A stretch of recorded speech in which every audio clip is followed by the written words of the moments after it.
میں نے کہا تھا وہ ایسی ہی ہے، دل میں کینہ نہیں رکھتی، ناراض تھی وہ بھی تم سے نہیں مجھ سے۔ ناراضگی دور ہوئی تو سب ٹھیک ہو گیا، ستارہ نے مسکراتے ہوئے بتایا۔ اس سب کی ضرورت نہیں تھی۔ زبیریہ کو اتنے پھول دیکھ کر الجھن ہونے لگی۔ مجھے تو تھی نہ۔ سیماب ہنستے ہوئے اندر داخل ہوئی۔ کیسا لگا سرپرائز؟ بہت اچھا، وہ سیماب کا دل رکھنے کو بولی۔ اچھا بھائی تم دونوں فرینڈز باتیں کرو، لیکن سیماب خیال رکھنا زبیریہ تھکی ہوئی ہے، اسے ریسٹ کرنا ہے۔ فکر نہ کریں، ریسٹ ہی کرے گی، وہ زبیریہ کا ہاتھ پکڑ کر بیڈ تک لے آئی۔ اگلے چند دنوں میں دونوں کی دوستی خوب پروان چڑھی، مگر دوست صرف سیماب کو ملی تھی۔ وہ خود ہی بولتی جاتی، زبیریہ سنتے ہوئے سر ہلا دیتی۔ اسے نہ دوستی کی ضرورت محسوس ہوتی تھی نہ محبت کی، وہ جیسے بے حس ہوتی جا رہی تھی۔ مگر اتنا تھا کہ سیماب کی باتوں میں وقت کٹنے لگا تھا۔ گھر میں بلا کی خاموشی تھی۔ پھر لاؤنج میں ٹی وی چلنے کی آواز آنے لگی تو زبیریہ بھی کمرے سے باہر نکل آئی۔ بوا ڈرامہ دیکھتے ہوئے مٹر چھیلنے میں مصروف تھیں۔ وہ خاموشی سے آ کر صوفے پر بیٹھ گئی۔ میں آپ کی ہیلپ کر دوں؟ ارے نہیں، تم بس بیٹھ کر میرے ساتھ ڈرامہ دیکھو۔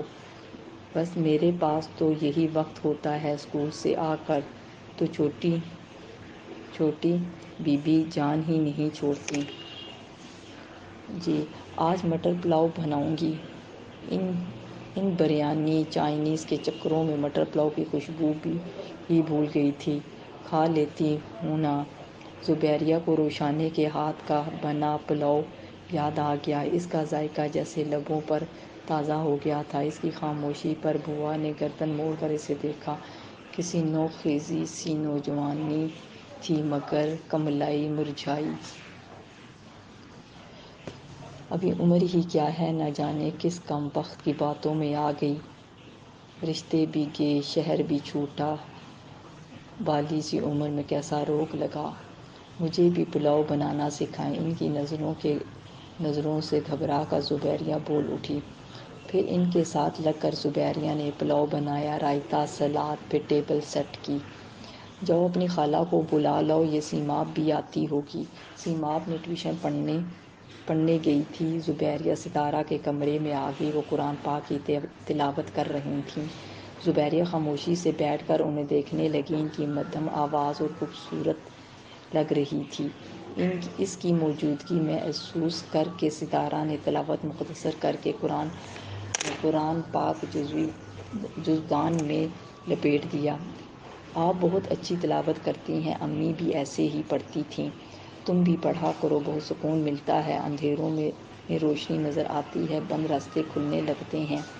میں تو گنہگار ہوں بہت زیادہ، کیا بے وقوفوں والی بات ہے، ہمیں لگتا ہے کہ اللہ نے ہمیں چھوڑ دیا ہے، نہیں، سچ تو یہ ہے کہ ہم اپنے پیدا کرنے والے کو بھول جاتے ہیں۔ زبیریہ اسے یاد کیا کرو، اس سے اپنی تکلیفیں کہا کرو، وہی تمہاری تکلیف دور کرے گا اور وہی تمہیں بہتر سے بہتر عطا کرے گا۔ وہ نرمی سے اور رسانیت سے سمجھاتی چلی گئی، مگر وہ کیا کرتی، نہ صائم دل سے نکلتا تھا، نہ گھر والے، اور دونوں ہی اس سے نفرت کرنے لگے تھے۔ ہر چیز کے لیے ضد اچھی نہیں ہوتی بیٹا، وقت کو فیصلہ کرنے دو۔ صائم کو تم سے محبت ہوئی تو وہ ضرور لوٹ آئے گا۔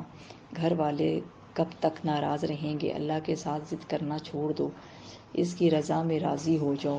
وہ بہتر جانتا ہے کہ ہمیں کہاں اور کس مقام پر رکھنا ہے، کیا چل رہا ہے۔ ہاتھوں میں بہت سے پھول پکڑے سیماب چلی آئی۔ ستارہ نے ناراضگی سے اسے دیکھا۔ تم پھر محمود صاحب کے ہاں سے پھول توڑ لائی ہو، تو کیا ہوا،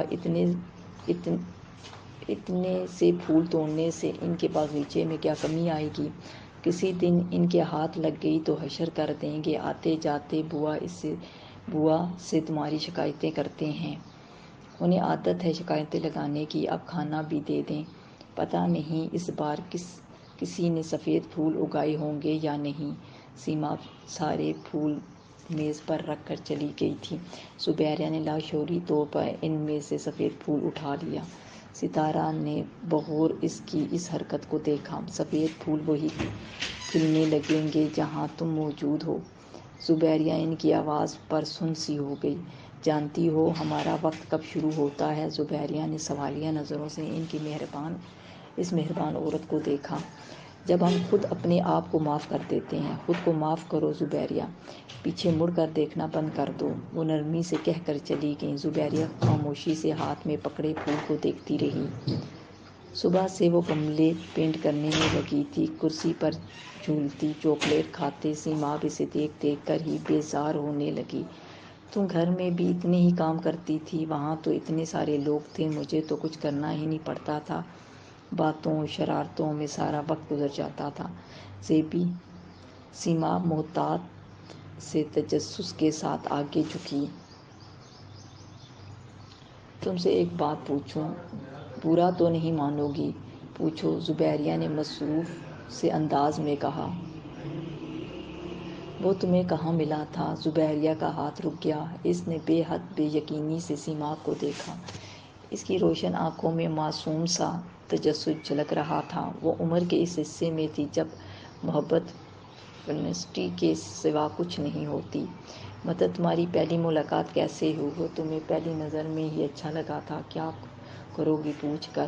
یوں ہی پوچھ لیا۔ تم نہیں بتانا چاہتی تو اوکے، لیکن اتنا تو بتا دو، کوئی اتنا اچھا کیسے لگ سکتا ہے کہ انسان اس کے لیے گھر ہی چھوڑ دے؟ واقعی محبت ایسی ہوتی ہے؟ زبیریہ مسکرائی۔ بس کچھ مہینوں کا فاصلہ تھا جب وہ بھی یہی سوچا کرتی تھی۔ محبت ایسی ہی ہوتی ہے کہ اس کے لیے گھر چھوڑا جا سکتا ہے۔ یہ مت پوچھو کہ محبت کیسی ہوتی ہے، بس اتنا دیکھو کہ محبت کے بعد انسان کیسا ہو جاتا ہے۔ زیبی کا ہاتھ لگنے سے رنگ نیچے گر گیا تھا۔ اپنی ذات کے رنگوں کو اسی طرح سنبھال کر رکھنا پڑتا ہے، ورنہ ذرا سی بے احتیاطی سے سارے رنگ بکھر جاتے ہیں۔ زبیریہ کے ذہن میں یوں ہی ایک خیال سا آیا تھا۔ سیماب بد مزہ ہو کر دوبارہ چاکلیٹ کھانے لگی، پھر ہینڈ فری لگا کر اپنے پسندیدہ گانے لگا لیے۔ زبیریہ نے نیچے بکھرا رنگ سمیٹنے لگی۔ جتنا سمیٹ رہی تھی اتنا ہی بکھر رہا تھا، ہاتھ گندے ہو رہے تھے۔ سیماب گنگنانے لگی، پھر اس کی آواز بلند ہو گئی۔ زبیریہ یہ سن سی ہو گئی، پھر اس نے بوکھلا کر سیماب کو دیکھا۔ یہ تم کیا سن رہی ہو؟ کچھ عرصے پہلے سوشل میڈیا پر ایک گانا آیا تھا، وہ پاپولر ہوا تھا۔ اس نے موبائل اسکرین کا رخ زبیریہ کی طرف کیا۔ گانا ختم ہو رہا تھا۔ سائیں کیمرے کی طرف فلائنگ کس اچھال رہا تھا۔ زیبی کا پورا جسم ٹھنڈا پڑ گیا۔ وہ بیڈ پر اوندے منہ پڑا تھا، کمرے کی نیم تاریکی اور پردے کی اوٹ سے جھانکتی دن کی روشنی میں آنکھ مچولی جاری تھی۔ سائیڈ ٹیبل پر بہت سی میگزینز بے ترتیب سی پڑی تھیں، قالین پر شیشے کا گلاس گرا تھا۔ وہ عشق جو ہم سے روٹھ گیا، اقبال بانو کی آواز اچانک ہی بلند ہوئی اور وہ اٹھ کر بیٹھ گیا۔ گردن موڑ کر پردے کے اونٹ میں چھپی کرنوں کو ڈھونڈ لیا۔ اس نے دونوں پیر قالین پر رکھے اور گھٹنوں پر زور ڈال کر کھڑا ہوا۔ ایک آگے غم تنہائی کی جو سارے بدن میں پھیل گئی۔ وہ دروازے کی طرف چلا تو ایک ٹانگ میں لڑکھڑاہٹ نمایاں تھی۔ وہ دروازہ کھول کر باہر آ نکلا۔ چھوٹے سے باغیچے کی کیاریوں میں بے تحاشا پھول کھلے تھے۔ بہار اپنے جوبن پر تھی۔ برآمدے میں کرسیاں تھیں، میز پر کچھ اخبار، ادبی جرائد کے ساتھ لیپ ٹاپ کھلا تھا۔ پاس ہی چائے کے کپ پر بالائی کی تہہ جمی تھی، کیونکہ سفید کرتے پاجامے میں ملبوس سرخ سفید رنگت اور سفید جھاگ سے بالوں والے محمود صاحب اقبال بانو کی آواز کے فصوں میں پوری طرح گم ہو چکے تھے۔ صائب نے لیپ ٹاپ کال گرا دیا۔ محمود صاحب نے چونک کر آنکھیں کھولیں اور مسکرائے۔ تم نے تو سارا فصوں توڑ دیا۔ نانی کو مرے 10 سال ہو گئے ہیں، نکل آئی ان کی یادوں سے۔ وہ کرسی پر بیٹھ گیا۔ اس کے تاثرات سنجیدہ اور لہجے میں طنز مستقل سکونت اختیار کر چکا تھا، جس کے ساتھ ایک عمر کی رقابت ہو جانے کے بعد بھی ساتھ رہتا ہے۔ اتنی وفاشار تھیں تو گئیں کیوں؟ اس نے بے دلی سے رسائل کو الٹ پلٹ کیا۔ موت تو برحق ہے، تو آپ بھی رقابت کا ثبوت دے دیتے، مر جاتے۔ محمود صاحب نے بے ساختہ قہقہ لگایا۔ کس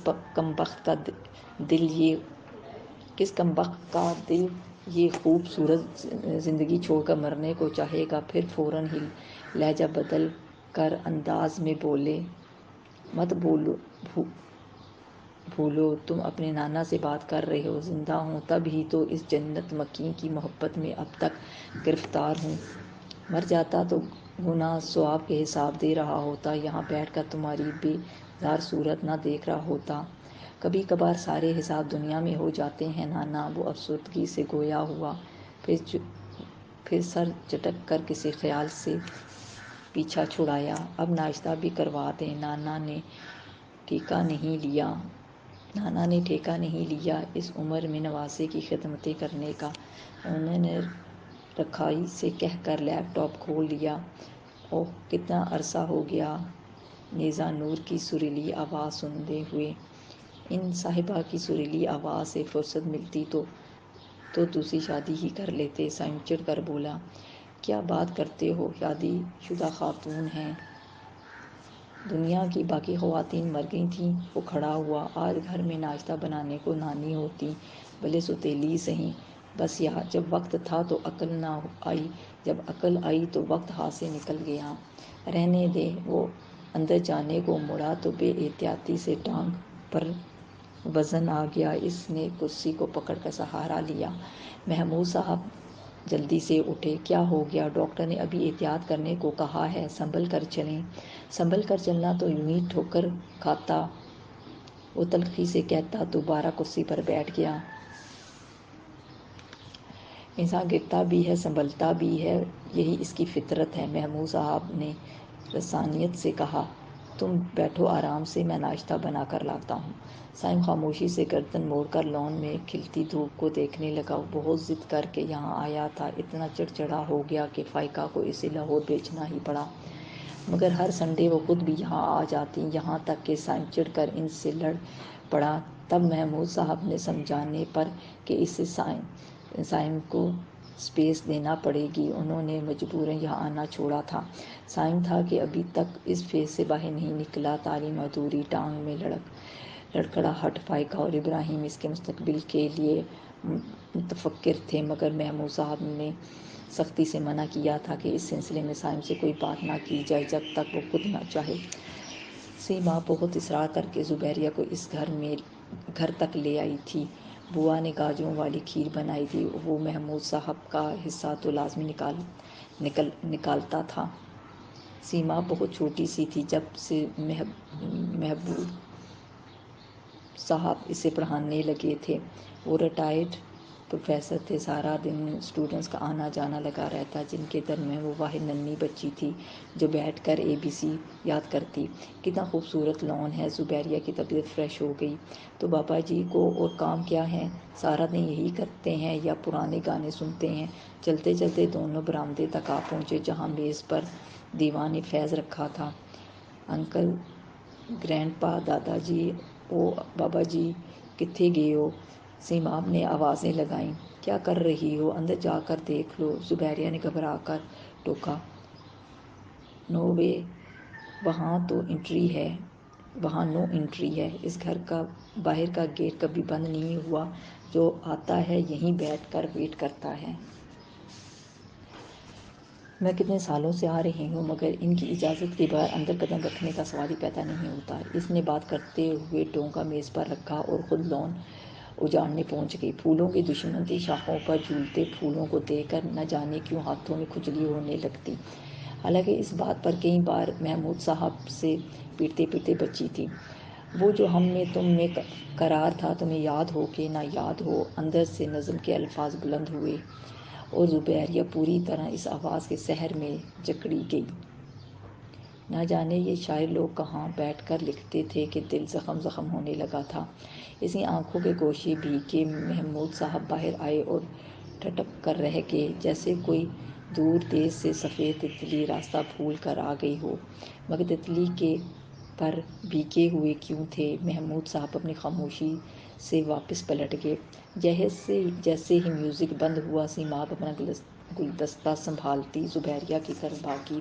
چلو بھاگو، بڑے میاں آنے والے ہیں۔ دونوں جہاں تھیں وہیں ساکت ہوئیں۔ سیماب بڑبڑائی، آج تو لگتا ہے بندوق ہی لے آئے ہیں، گولی مار دیں گے۔ زبیریہ ڈر گئی۔ مار بھی سکتے ہیں، سیماب نے مزید ڈرایا۔ ادھر دیکھو۔ ان کے لہجے اور زوردار آواز پر دونوں مڑیں اور سیماب کے ہاتھ میں اتنے پھول دیکھ کر ان کی آنکھیں ابل پڑیں۔ سیماب نے ان سے تاثرات کے تعاقب میں اپنے ہاتھوں کو دیکھا، پھر تیزی سے گلدستہ ان کی طرف بڑھایا۔ آپ کے لیے۔ محمود صاحب کے نتنے پھولنے لگے۔ ارے آپ تو یوں ہی گھور رہے ہیں جیسے میں نے چوری کی ہے۔ ٹھٹائی کی بھی حد ہوتی تھی۔ یہ چوری نہیں ہے، دیکھیں بابا، بوا نے کھیر بنائی تو میں نے سب سے پہلے آپ کا حصہ نکالا ہے، آپ مجھے یہ صلہ دے رہے ہیں۔ یہ بھی کھیر ہی ہوگی جو تمہاری بوا نے بنائی ہوگی۔ وہ بولے، ساتھ ہی ڈونگے کا ڈھکن ہٹا کر دیکھا۔ تو میں واپس لے جاتی ہوں۔ سیماب نے پھول رکھے اور ڈونگا اٹھانے کو ہاتھ بڑھائے۔ خبردار، وہ گرجے، جاؤ اندر سے چمچ پلیٹ لے کر آؤ، اور خبردار جو میری کسی چیز کو ہاتھ لگایا، مجھے ان پرانی چیزوں میں کوئی انٹرسٹ نہیں۔ وہ ناک چڑھا کر اندر کی طرف بڑھی تو محمود صاحب زبیریہ کی طرف متوجہ ہوئے۔ شہزادی بیٹھ جاؤ۔ کسی نے گویا اس کے کان میں سرگوشی کی۔ وہ نڈھال سی کرسی پر بیٹھ گئی۔ سیماب کچن سے برتن لے کر گزرتے گزرتے کمرے کے سامنے ٹھٹک کر رہ گئی۔ کھلے دروازے سے کمرے کا منظر نمایاں تھا۔ وہ اجنبی نوجوان بیڈ پر یوں سر جھکائے بیٹھا تھا جیسے زندگی میں کوئی باقی کام نہ ہو۔ یہ کون ہے؟ مارے اشتیاق کے وہ عین دروازے میں جا کھڑی ہوئی۔ روشنی رکی تو صائم نے بے ساختہ سر اٹھا کر دیکھا۔